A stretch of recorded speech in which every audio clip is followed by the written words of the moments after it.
Hello everyone and welcome to the channel. Thank you so much for being here. My name is Jordan and this is my second video. If you've seen the first video, I do hope that you found that interesting and thought-provoking and you enjoyed it. If you didn't, it was a short description of a very complex dream that I had a number of years ago. I've had an extremely complex dream life for going on a decade now. I know that being on the receiving end of somebody's waffling about their dreams can be a tedious affair, but I hope you'll give this one a chance, because the types of dreams that I'm describing here on this channel are what I tend to refer to as complex, non-ordinary dreams. So effectively, this kind of spontaneous, non-ordinary states of consciousness that occur during sleep and create dreamscapes that are, I guess, best described as psychedelic, or if you can look past the religious connotations, divine, spiritual, etc. And so have a listen if you like. There'll be more dreams coming. That's the basic intention of the channel to begin with, is to share some of my dream experiences. What I do is I tend to record them in audio while I'm in bed, and for the big ones I will at some point later on, whether it's the same week or 5 years later, get on to trying to write them up in a formal way that's interesting and that really interrogates what was happening in the dream. I like to emphasize that these are descriptions of dreams, they're not dream interpretations, and I have very little interest in dream interpretation.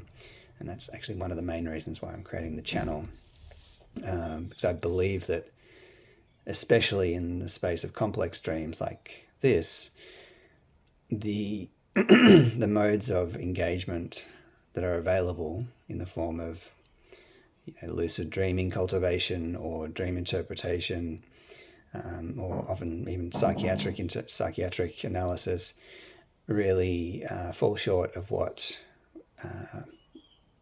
I'd like to be available. And so I'm going to try to create something of a resource for this, wherein it's more about description of dreams rather than reducing them via interpretive frameworks or kind of commodifying them in the pursuit of lucidity.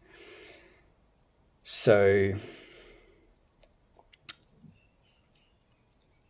yes, going forward, there'll be more of these dreams. I do hope as well that over time there might be an opportunity for viewers, if anyone emerges, for viewers to share dreams with me that I can share with the world. That would be amazing.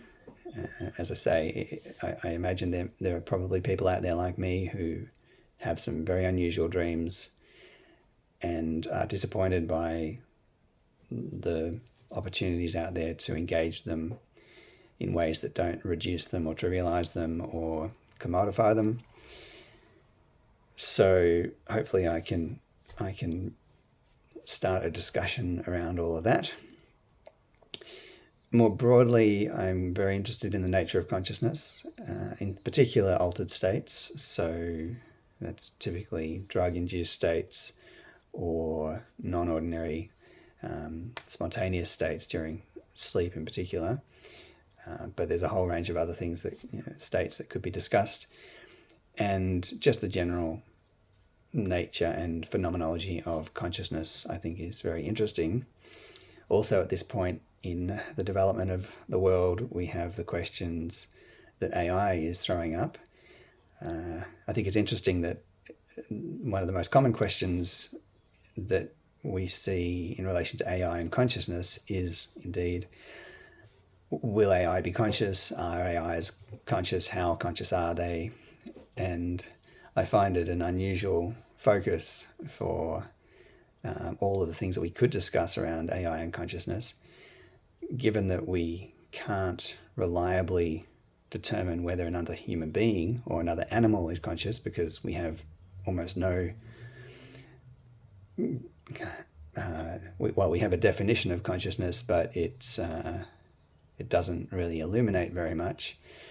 So it seems odd to me that we think we're going to be able to answer the question of whether an AI is conscious when we can't even answer whether the person across from us is. And we can't define what we mean by that. And I think as well, whether or not an AI is conscious is kind of secondary to a bunch of other factors relating to the way the AI operates, and which will have a far greater effect on the role they play in the world and the risks and benefits that they bring.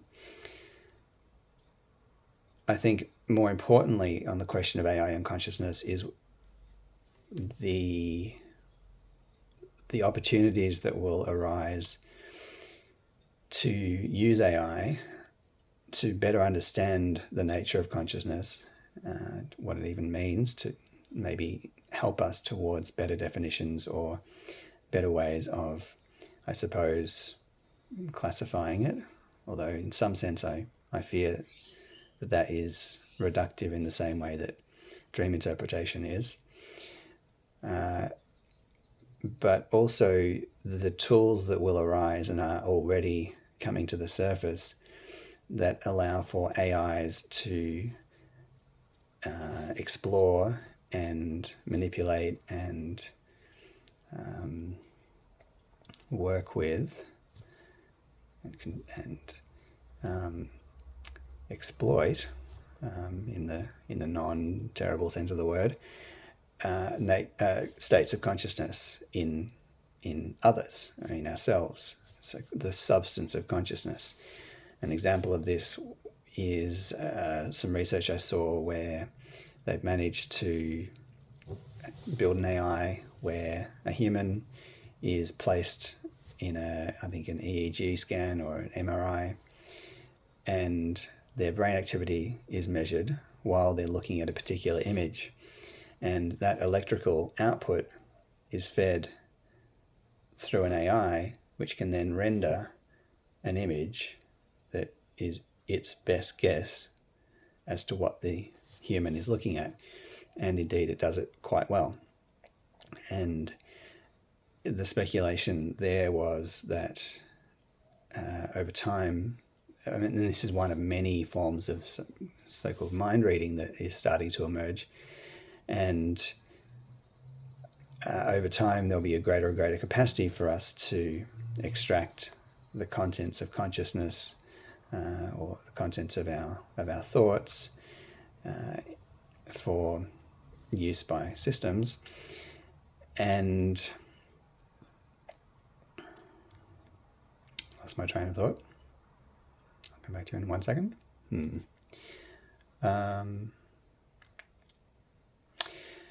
And apropos of this channel, the expectation from some is that within 5 or 10 years we may well have AIs that can extract dream content from our minds. And I find that very fascinating. I think there's a risk still of the reducing valve of interpretation or of translation from brain signals to what will probably, initially at least, take the form of video. I think there's a misapprehension that dream experience is primarily visual. Dreams do have, obviously, strong visual components to them. Non-ordinary dreams have quite dazzling visual experiences.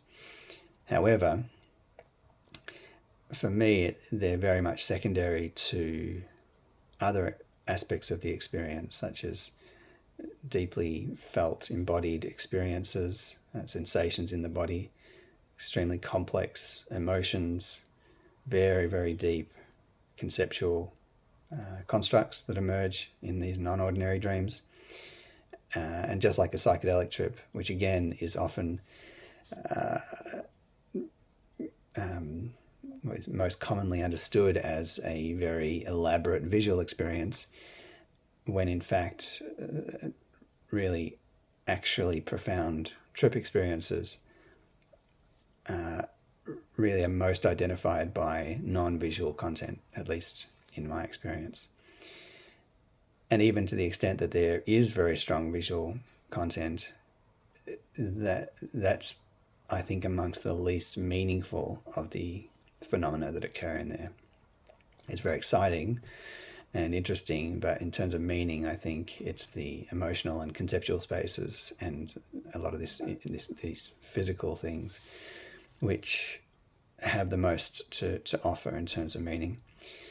So it'll be interesting to see how these AIs, or how us and AIs, how we find ways to render this data that we might extract from people's dreams.